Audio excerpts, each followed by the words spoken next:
One of these days. We are rooted in our community. Streamers and creators, they are our trunk. Those of us who follow loyally are the limbs and branches. The saying root and branch is defined as entirely or wholly, which is why I chose this name for my new platform. For the streamers and creators that will be my guests are 100% in on making a change, speaking their minds, and expanding others. Welcome to Root and Branch.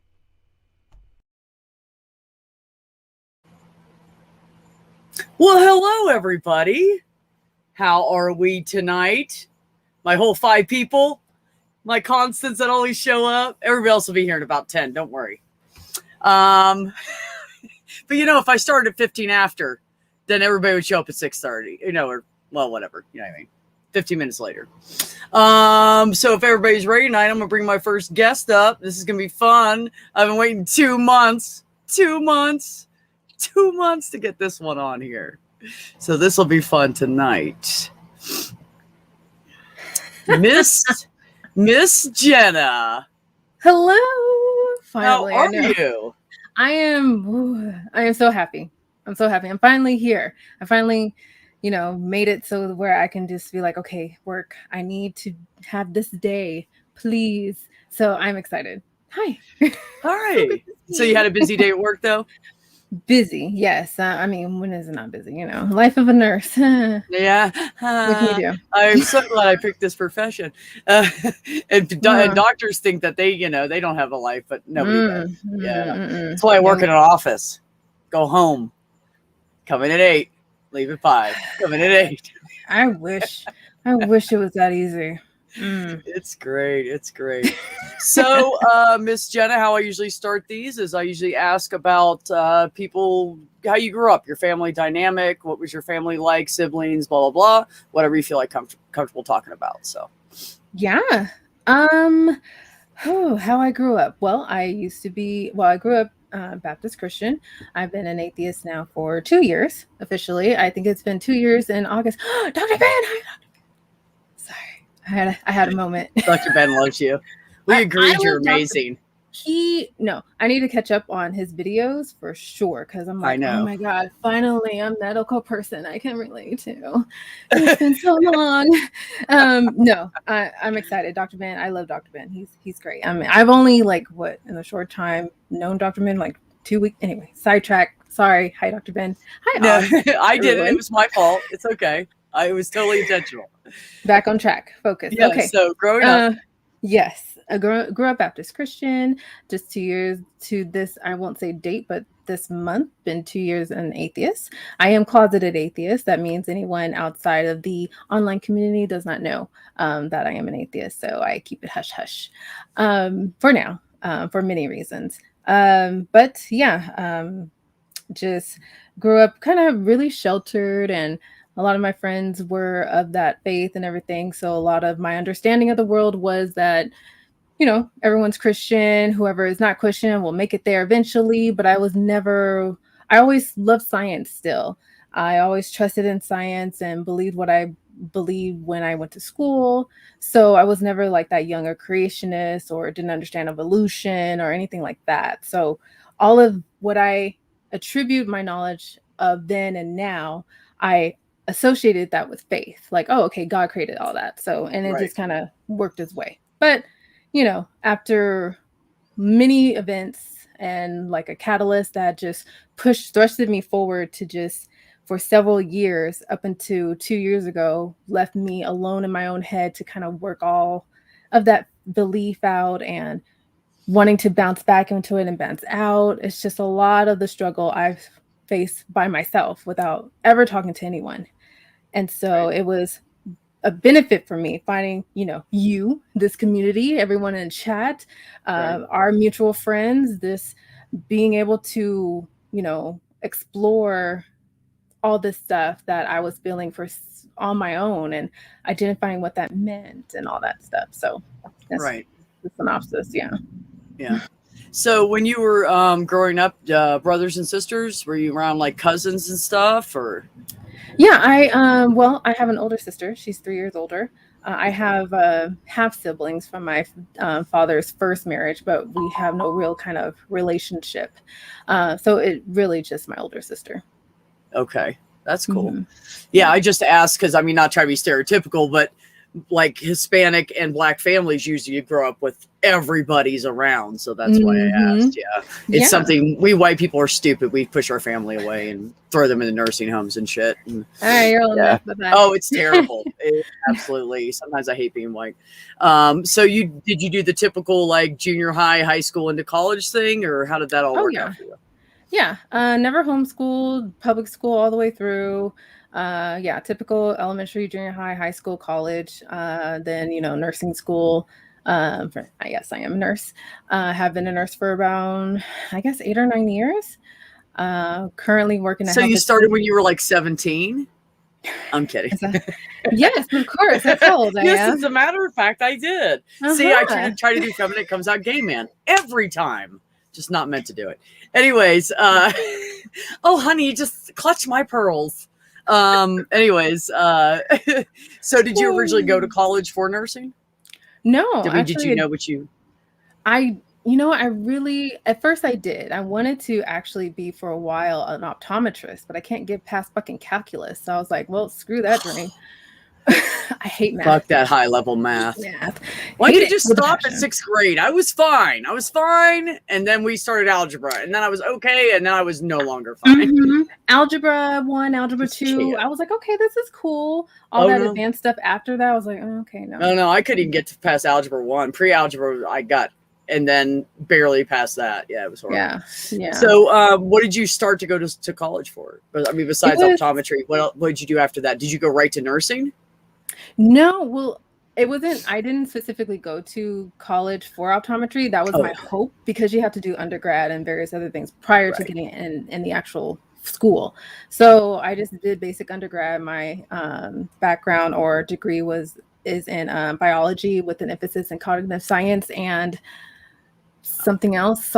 Psychology is a whole bunch of blah blah blah that I don't even use, but it looks good on paper. It looks good on paper, right? Don't get no extra money for it, but it looks good on paper. No, went through that undergrad, and then at some point I was still kind of figuring out what I wanted to do. Okay, I couldn't do optometry because I couldn't pass math, so I wanted to do something medical, but just didn't know what. And then I kind of teetered to wanting to do computer graphic design too, because I have a passion for computer design stuff, because I just have this like taste for aesthetic, like looking things. And so, the catalyst or the push towards medicine was when, there was an experience way in my earlier years prior to this, was when my father passed. I was 20 years old. He passed suddenly. And so kind of that push, mostly from my mother, to try and, me and my sister and I, to try and help her, because at that time it was just us three.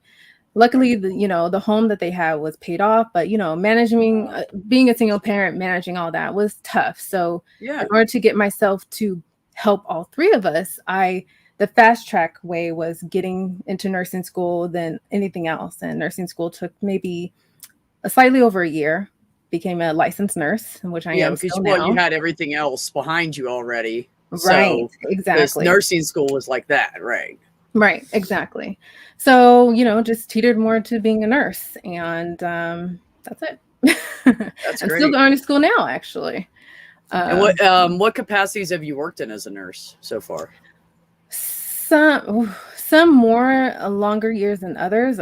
I'm almost every department really, except for I can't really think of what I haven't done.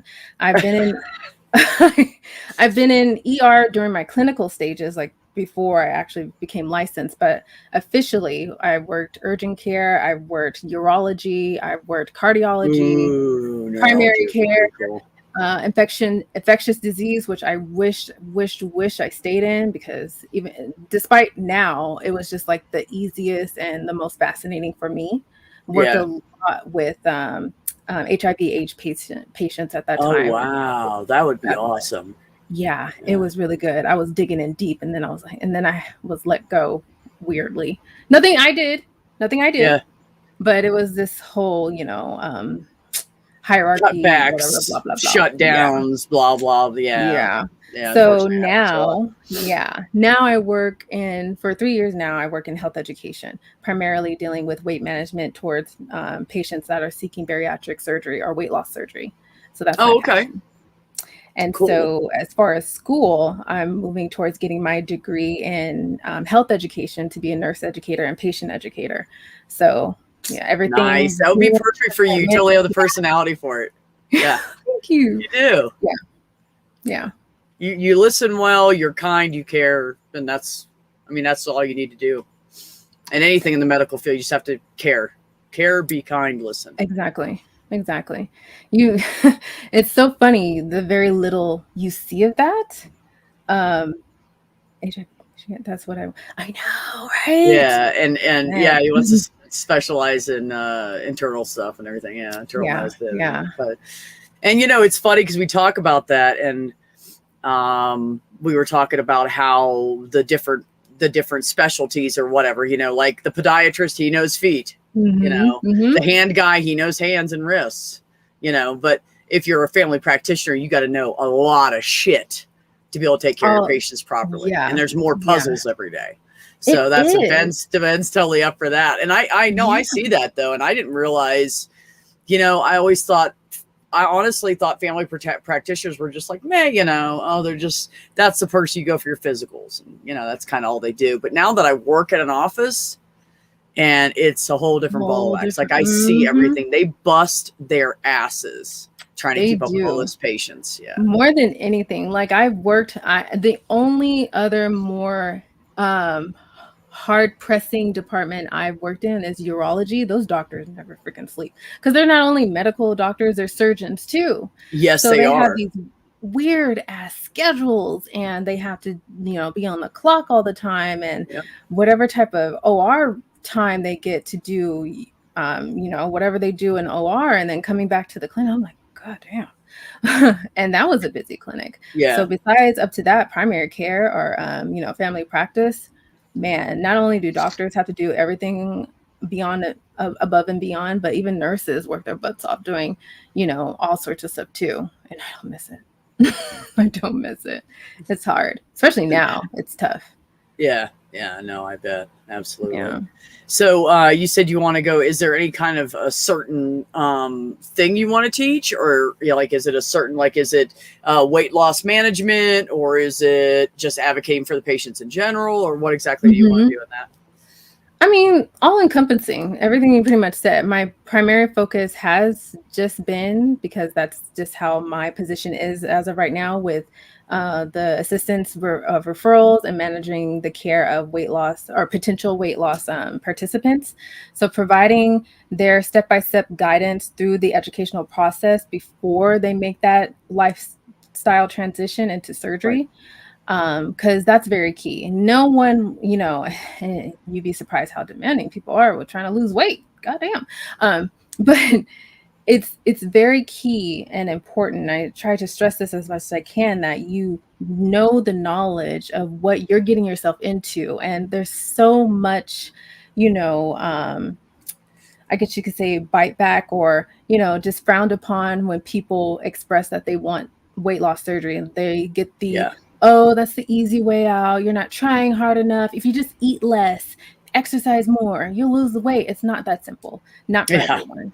There's so much that goes with that. I've always been hard on people that are awake. Because when I was a truck driver, I got up to 230 pounds, and my average before I started driving truck was 145. So in 2.5 years, I gained a lot of 80 pounds, like a small child, onto my body. And so I ended up smoking pot and working hard all day, and I ate whatever I wanted. Really, I ate shit food, but I just didn't eat a lot of it.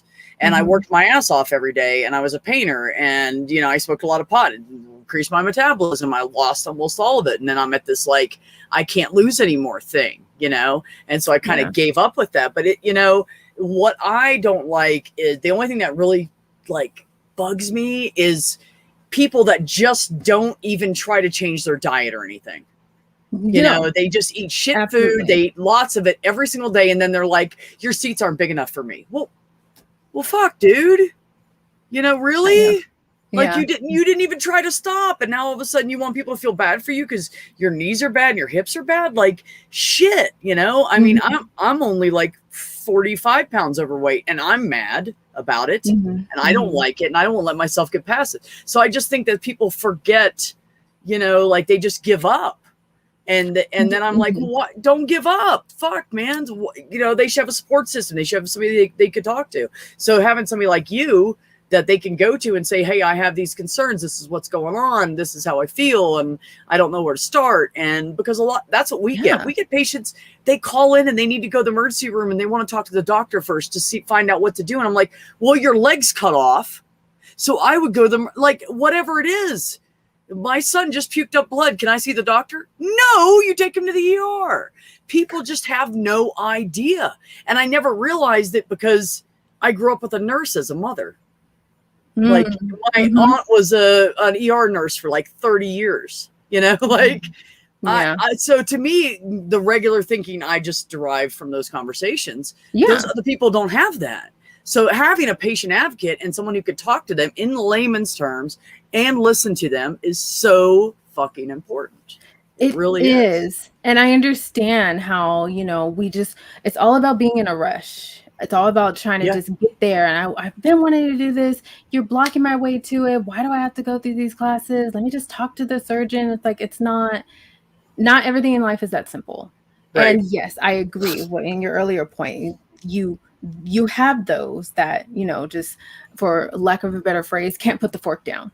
And, you know, and this is not me fat shaming, body shaming, because I've had my struggles with weight too. Like I'm actually a weight loss surgeon, post weight loss person that had weight loss surgery. Can't talk. Right. I've been, 8 or 9 years out, and you know, I was not significantly heavy. I think my highest was 265, and then I dropped down to like 175. Yeah, but when you're short, that's a lot of weight. Yeah.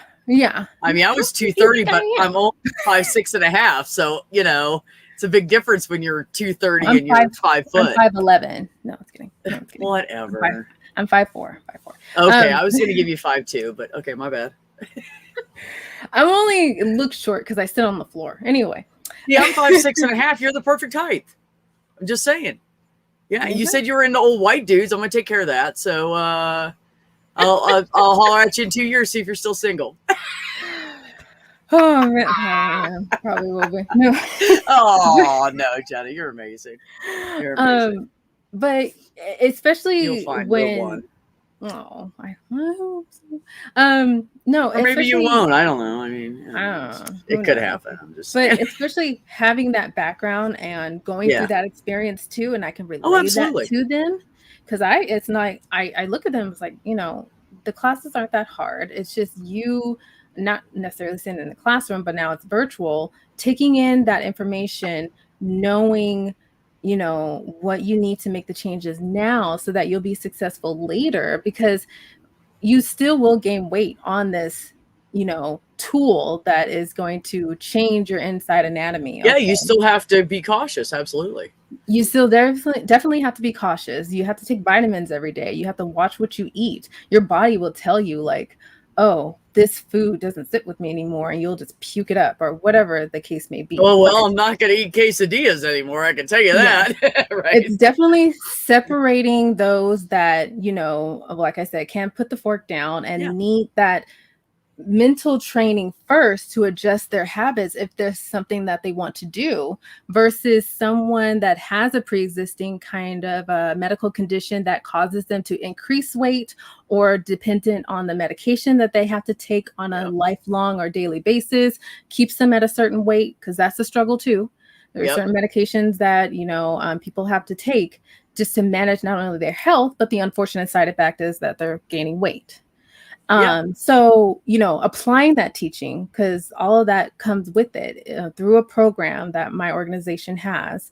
Before you are seen by that surgeon, you have case managers, registered dietitians, nutritionists, myself, my other physician assistant, that stays on top of you until you get to that point. Right. And so just, in a sense, normalizing the idea that weight loss surgery is not just an easy out. It is a helpful tool to get where you're trying to be. But just like anything else in life, it takes work. And it took work for me. I've, yo-yoed myself. I've gone up and down in my weight. And I can fortunately say during the pandemic, I wasn't the ones that regained weight or gained weight. I did a lot of, I would say forced volunteering, because, being out there, COVID testing or whatever is scary. And like, it's scary. Okay. Even for medical professionals, it's fucking scary because you get those crazy people.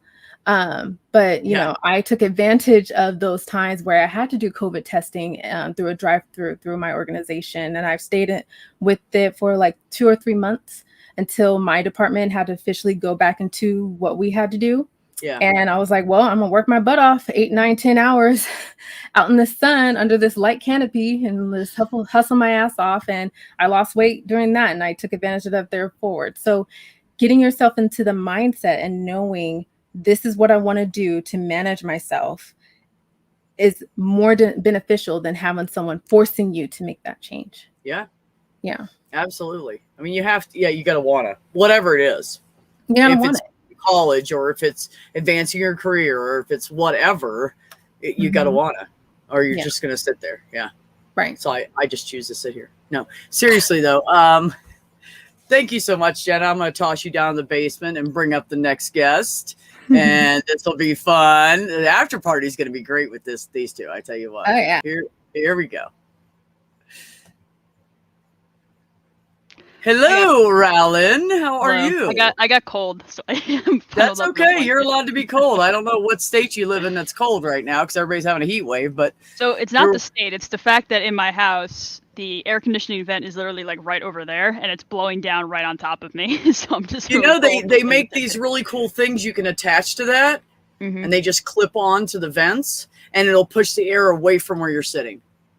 I guess that involves some forethought and planning. Oh, well, they're like $5 and they're clear plastic, and you can just snap them forethought up. and planning. Anyway, so I'm just saying, just a suggestion. I'm a fixer. I try to fix things. Gotcha. So, Rowlin, how are you tonight?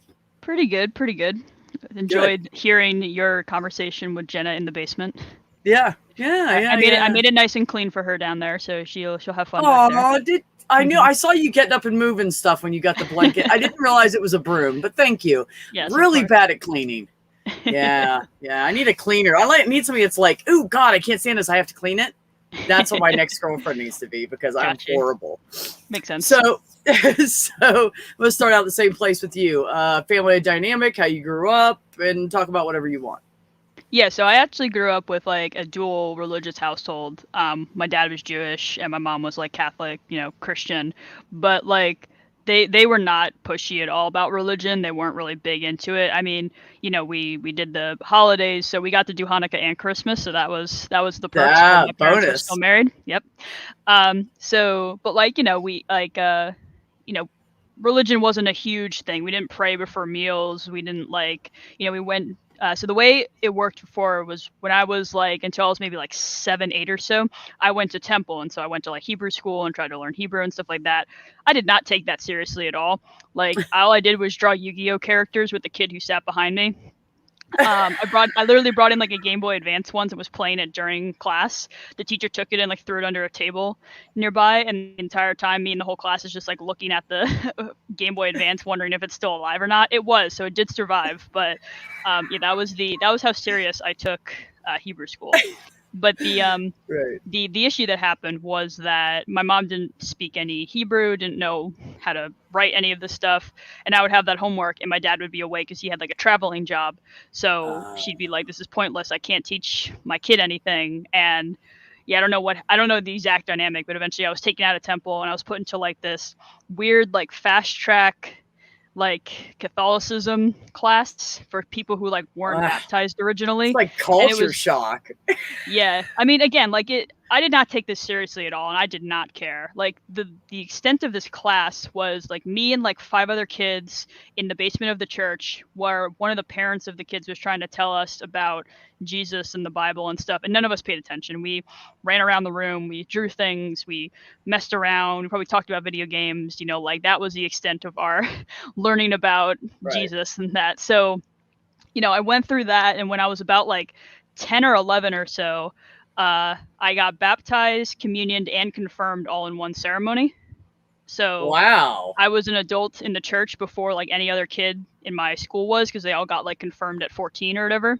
But I had a really good party after that. Someone thought it was my birthday, but no, it was my baptism, confirmation, communion party. But it was great though. It was like in the basement of this restaurant that had like some video games, and like all my friends were there, and we actually had a lot of fun. So that was probably one of my best when parties. Catholics parties. will celebrate every little milestone. That was one thing about Catholics, and they always have good food.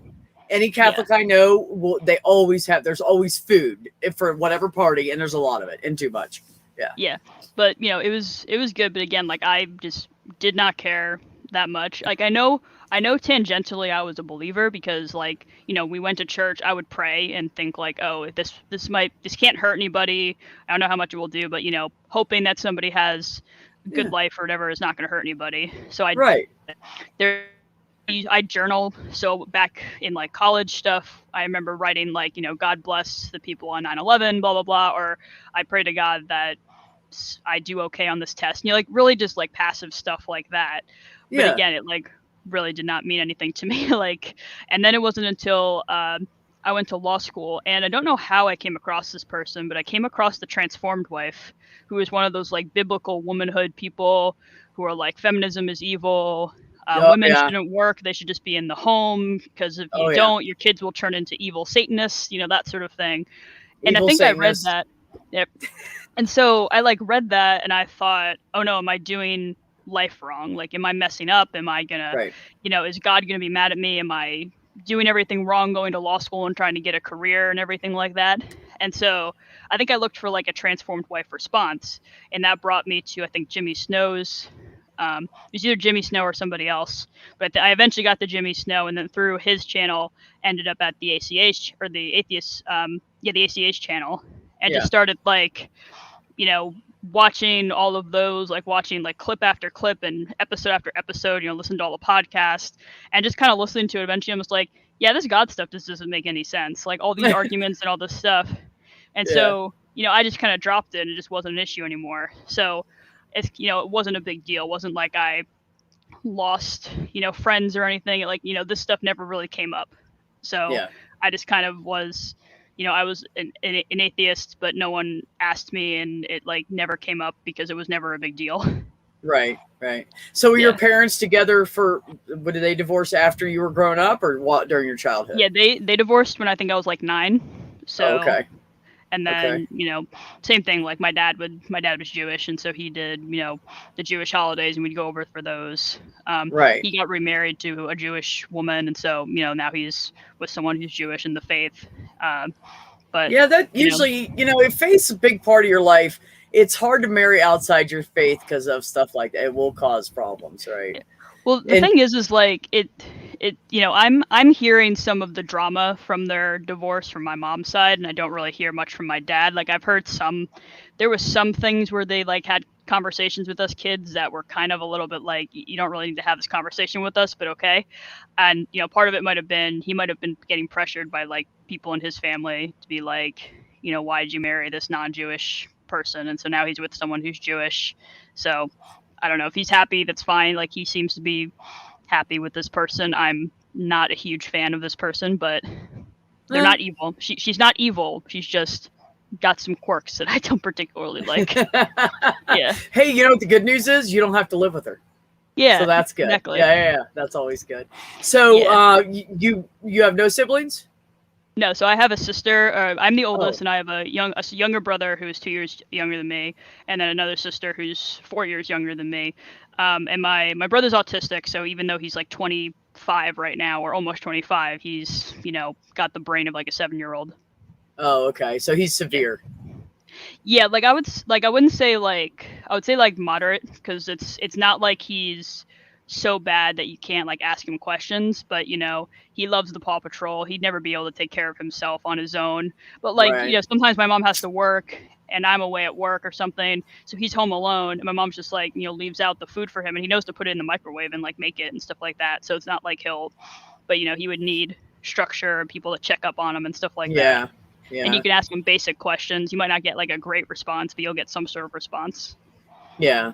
Well, you know, they do have assisted living centers for people that are, you know, just need a hand with like dinner and stuff like that. Like they can't cook, so someone comes over and, you know, sets up their food for them and stuff. So they do have that. So if you ever get to that point where he wanted to live somewhere else.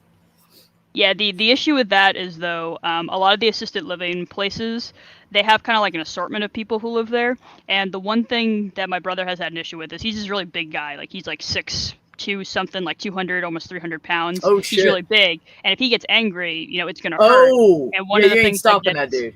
Yeah, and one of the things that gets him annoyed and frustrated the most is the people who like vocalize a lot, like just random noises, and they kind of can't stop. So those kind of people really annoy him. So if there's somebody who's making that noise, he'll get aggressive and violent with them, and that's an issue if he's going to live with someone who has that concern. And also, a lot of those assisted living places have like huge waiting list. Yeah, you have to have gone through some sort of thing. Like they don't have enough of them because people are trying to make money off everything. It makes me sick. Yeah, well, the issue also is that so my brother gets like, I think it's like Social Security something, like assisted living money. But if he went to one of those like assisted living places, they take like pretty much all the money. Yes. To like pay for him, and he gets like a $20 allowance like a week or something. Yeah. And my mom's like, he can't afford. Like you could, no one could live off of that, even if they live, because they have to buy like their own toiletries and stuff. And she's like, he has, you know, his SSI, and then he also has like a trust that my dad contributes to, and my mom contributes to it too. But like, you know, that's a good chunk of money too that he can live off of. So it's like, well, why make him go to this place where he might be surrounded by people who would make him upset, and he wouldn't have access to like enough money to do what he wants to do. Right. Yeah, no, that's just a shitty situation all around. Well, we all know our healthcare sucks in this fucking country anyway, so that's not surprising. So your younger sister, she like went to college and everything too, or so she works for the IRS now. So well, that's a job that'll never go away in the government. I know, exactly. They will always be taking our money. So that is job security right there. So you did the typical on to junior high, on to high school. Did you go right into college after high school? Yeah, so we all did that. Well, my brother had like special stuff because of special education, but yeah, me and my sister went to public school. You know, same public school, different times. I went all the way to I went through high school. I went to college, and actually graduated in 3 years. I took summer courses, and just by the number of credits and stuff I needed, ended up that I only needed one more semester after my junior year. So I was like, I'll just finish up in my junior spring semester and then be done. Yeah. So I graduated with a major in criminology, a minor in psychology, and a concentration in law and society, whatever that means. Wow. Whatever that means. Some of that just sounds like absolute, like, how can I put it? Like whiplash. Like, oh, I'm awake. Just the last. Not really, because the law and society stuff was just a lot of philosophy. The classes I took, you know, were like, like one of them was called more contemporary moral issues, and so they talked about, you know, one of the things he talked about was the, you know, the trolley problem, but then changing it to the like organ donor problem, which is if you have 5 people who are dying of different, you know, organ failures, and you have one person who matches all of them, do you kill that one person to save those 5 people? You know, kind of the same, you know, the difference being with the trolley problem, well, do you pull the lever to save the one, or to kill the one person to save those 5? Well, what's the difference? There was one class where he had a very interesting and somewhat like it was just a very weird scenario he was trying to paint for us, because he was talking about like, you know, he started with a story, and he's like, I live on a farm, and on the farm there's this sheep named Beatrice, and Beatrice and I, we have a very special relationship, and we're just like, everyone's just like super nervous about what's happening. He's like, sometimes like me and Beatrice like to get physical, and also like Beatrice makes happy sheep sounds after I do that. Is that wrong? And everyone's just like, but the sheep the sheep can't consent, and she's like, yeah, but the sheep makes happy sheep sounds when we're engaged in our relations, and we're just like, we don't know what to say. That's how we started out the class. We don't want to think about you having relations with a sheep, Professor. Oh my god. Yeah, so we were just that was the interesting part of our class. And also if we wanted to, he did actually have a farm, and on it he had chickens, and he's like, if anyone wants any eggs, I'll give you free eggs. We're just hell yeah. When you're in college, any free food is good. I mean, what is it? Food? Okay, I'll take it. Yeah, exactly. So but, when you first went to college, you knew what you wanted to do? There was no doubt in your mind? I mean, sort of. Like, it was kind of one of those things where my mom said, oh, you like to argue, so you should be a lawyer. And I'm like, okay, sure. So I think I wanted to be like hard-headed, your opinion, it fits. I mean, there you go. I'm just kidding. Yeah, I think I wanted to be like a defense attorney or a prosecutor, but then I realized I just don't really like the dynamic that like the criminal justice system is, because it's either you're defending somebody who's most of the time guilty of something. You know, there are those instances where someone's wrongfully, convicted or wrongfully accused, right. But like most of the time the person is guilty, and you're trying to like fudge it or find like a technicality that gets them off, and I'm like, I really don't want to try and do that.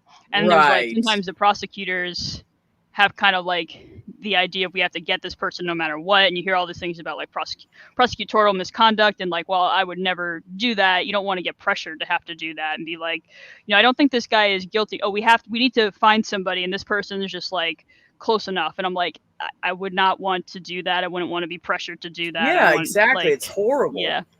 So I kind of just went. So during my at the end of my with the fall semester for my junior year, there's this program called Americorps, which is kind of like a paid volunteer position, and I had applied to that, and so I ended up getting it and working for that for a year. And so it started like December 2014, I guess, and it went for an entire year, so it would have gone till December 2015. But I was, in school for my first, semester, so that was hectic because I would be working from like, 8 a.m. with classes until like 8 p.m. because sometimes that's when the programs that I was part of would go to. I have to. I'm sorry. I have to show everybody that. And now he never calls. Thank you, Mice. Very, very sorry for your poor Beatrice. Fantastic. Anyways, go ahead. But yeah, so I had to work. So I couldn't like go. I wanted to go to law school after, but I couldn't kind of like break off this 1 year position. So throughout the last semester of my junior year, I worked there and also worked, school stuff. Graduated and then kind of worked for the rest of that 2015 year to finish it up at the end of December. During that time, I studied for the LSAT, which is the entrance exam to law school. Yeah. Got my score, started applying, and I applied to this one college that's out in Cleveland, Ohio, which had international law because I was interested in that after watching like an online course on it. So I decided, I'll go there. So 2016 rolls around. That's when I go out to Cleveland, Ohio to go to this law school. Within like a couple months, I realized I don't want to do international law. So I go all the way out there for international law and don't want to do it. But yeah, so I mean, I go through law school and it's kind of the typical law school sort of experience. So I continue to do that. I graduate 2019, and the next job I had was as a law clerk for a judge back in New Jersey. So one thing to know is if you ever go to court and you have a case, the judge does not look at your case they'll read it. Like they will read it and they will look over it, but most of the time it goes through their law clerk first, and they're the ones who write most of the stuff. Right. Like the judge is not. Yeah, we all know how that works. Yeah. Any guy that's high up, someone beneath him is doing all the work, handed to him, he's signing off on it and going, look what I did. Yeah.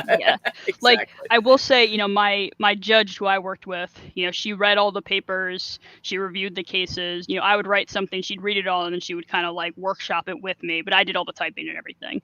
So, she was pretty. So I did that for a year. I worked behind the scenes at courts, so that was interesting. But yeah, and that was, I started in August, and then March comes around, and that's when the pandemic hits New Jersey in its fullest. So my clerkship went from normal to like remote, just instantly. They were really fast at getting the remote stuff work, but that was it made the clerkship very unusual. It was great because sometimes I would be at the office and my judge would leave at noon, and I'd be the only one in the office. And I'm like, this is so quiet. Like, I love it. I can listen to YouTube and like, podcasts, and no one's around, and it's fantastic. Right. I could just work. This is great. I Yeah. don't have to deal with other people. Yeah. I did have to answer all the phones though, but that usually wasn't that big of a deal because not too Well, yeah, many you're in a law office. It's not like it's like Yeah. a doctor's office. Yeah, you don't want to do that. Trust me. Well, I was at a court. I was at a court. Yeah. So, so people would be like, how do we, when is my thing? Or I have these questions. I should tell them probably the most interesting call I ever got, which is a very strange experience. So the courts here are open from like 8:30 to 4:30. At like 4:25. Always at 4:25. Yeah. Yes. At 4:25, someone called, and I'm like, well, technically we're still open, so let me just answer the phone. I answer the phone. It's a very strong Indian accent. This person starts like, gruesomely threatening the judge that I work for. Like, he's like, oh, is this Judge so-and-so's office? And I'm like, yes, this is. Like, how can I help you? What case are you working on? This person's like, I'm going to find her, and I'm going to cut her head off, and I'm going to, like, put her in my basement, and I'm gonna. This make is her a my story. wife. We do not condone this stuff. Yeah, Don't we kill do not my condone street. this, but this person's just like going off like on the phone to me, and I pressed the mute button so he could keep talking, and I'm just like, hey Judge, you're being threatened. And she's just like, what? And so she comes over, and we're just like listening to this person. Oh, he's still going on and on? Yeah. Well, at one point he realizes that maybe he like disconnected or something when really he just muted. So he hangs up, and then he calls back and continues. And so that was probably the strangest time I ever had there. So, and they were like, and she was like, write everything down. Once he's done, try to get his name, try to get as much information as possible. And then, report him to the security people just in case. And so I did that, and I wrote out everything, and they're like, oh yeah, this guy calls, like, he gets drunk like once a year and calls everybody. This is like the 8th time that he's been, he's in India somewhere, so we can't get him. But if he ever walks onto U.S. soil, he's got like 8 terrorist charges against him. And I'm just like, okay, like, good to know. So that was my most interesting call there. But so that was fun. But then so the clerkship was only a year, and then after that I started at a labor and employment firm, and that's where I currently am, and we represent like unions, mostly teachers unions. So okay. That's cool.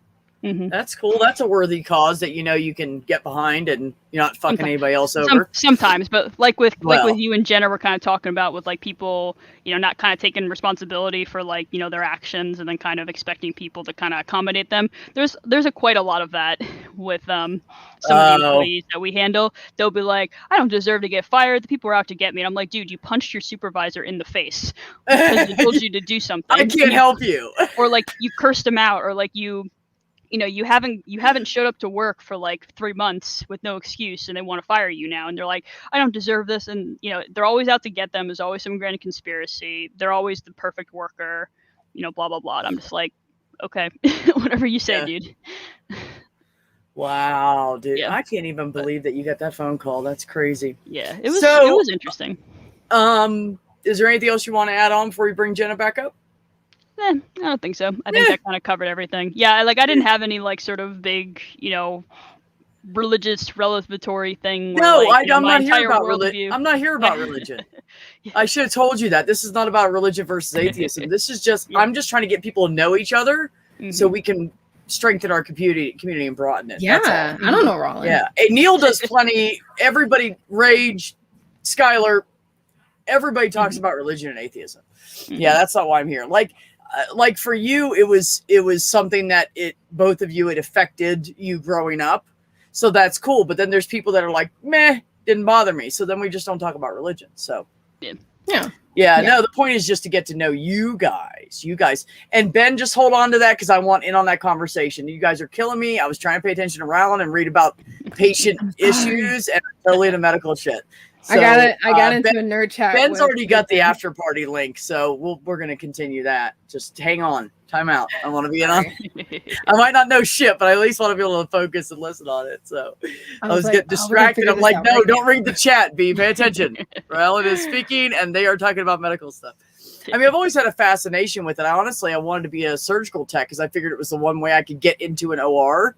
And not have to have like a huge degree, because that's the only person in the OR, near the OR, that doesn't have a huge degree. Everybody else does. And I was like, I can do that.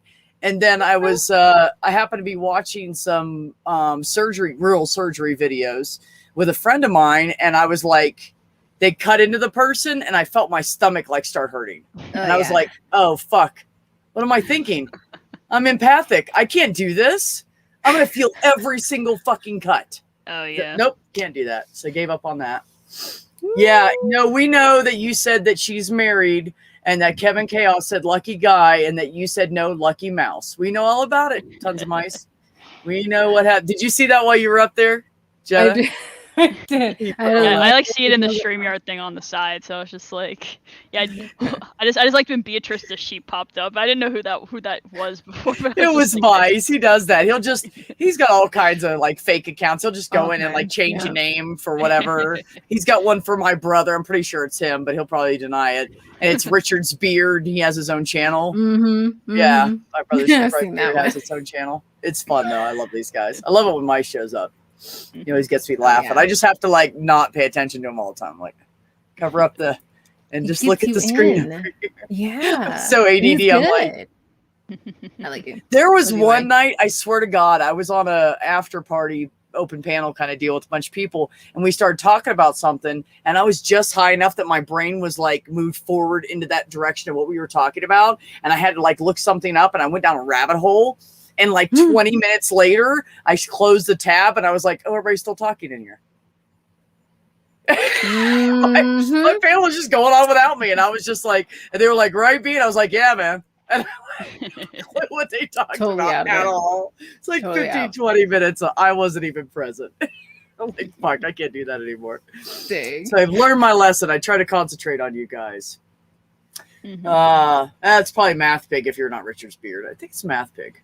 Anyways, yeah, so both of you guys, I appreciate you guys coming on, and if you guys have any questions for each other, which is normally what I do at this stage, but nobody really does it, and I think you guys know each other a little too well. Yeah, we're sick of each other already. I mean, really, I know. So there was one night when Jenna obviously had either had too much to drink or had been very tired or something, and she was just like, here's this random person I'm going to invite to If Was one night, and I was just like, sure, whatever. And so I just popped on, and I was just like chilling and making shit up on her podcast. I don't know if I would contribute anything, and then eventually she's just like, yeah, we'll just let them come back all the time, and I'm like, yeah, sure, I don't have anything to do on a Thursday night. So now they can't get rid of me. And one time we took over the show and made it a D&D thing, or with Jenna's permission. She's the one who's like, all right, guys, teach me about D&D, and we're like, all right, Ollie Man and I were just rolling and ready to go. Right. Justin only puts his foot down if I get too out of whack. Not anyone else. It's me. It's like, okay, well, damn it. Yeah, Jenna, Jenna and I have a standing date every Thursday. I need a lot of things. According to Jenna, I'm the hot one on If Was, so I have no idea what she's taking. But okay. I just don't see anything wrong with either one of you. I think you're both. Anyways, we're not going there. So get me for sexual harassment on YouTube or something. Anyways, what? No, just kidding. No, I will say, Rollin, they have been like so great with being on If Was. Like, you participate and always contribute like the most out of just separate me and Justin. So, you know, it's good. It's great having you, Multi, and now Kelly's in the mix. And of course, Ollie Man is in the mix. I see Ollie Man didn't get. But no, Rollin has been, since me and Justin restarted our channel. Oh God, how long has it been? Earlier this year, I guess. Yeah. At least November. Yes, you're right about that. Or maybe there was a break between November and I don't remember exactly when it was. But I don't remember either. Doesn't matter. But you were, when it was that we initially, Justin and I have done this podcast for 2 years. We had a long like break for several months. And then once we restarted, you were just that secretive person in the chat that we didn't know. And then all of a sudden you joined our Discord and we are like, hey, be on the show. Why not? And then I just kept you in my basement ever since. Mm-hmm. Shit. Well, and I love it. Well, I don't know why she's so cold. You won't let her out. I mean, look at her. She's got a blanket. They have a blanket. Well, that was the joke. Was that like I was like not really like, you know, I wasn't prominent. Like I didn't like do a lot of stuff. I would like lurk around in chats and comment and stuff occasionally. So now I'm on the show, and the joke was just, I'm just some person that Jenna had in their basement. She just like let me out every occasion, and she decided to give me some freedom, and then she'll just shove me back in there later on. So that was like the short joke. I feed them and I'm well. like, yeah, now I'm able to get out all the time. See, so I do want to say, when I met Jenna earlier this year, and you guys were really ramping up, I was like, well, where's Jenna at? So had to follow Jenna because I thought she was fucking brilliant and so cool to talk to. And I was like, and she's not bad to look at either. So I'm sorry. I like chicks with dark hair and a tan. I can't help it, man. It's just tan. That's what my Jenna life. has with the tan. This is the tan. Yeah. I like that nice tan. Yeah. Well, you know what I used to tell prejudiced white people?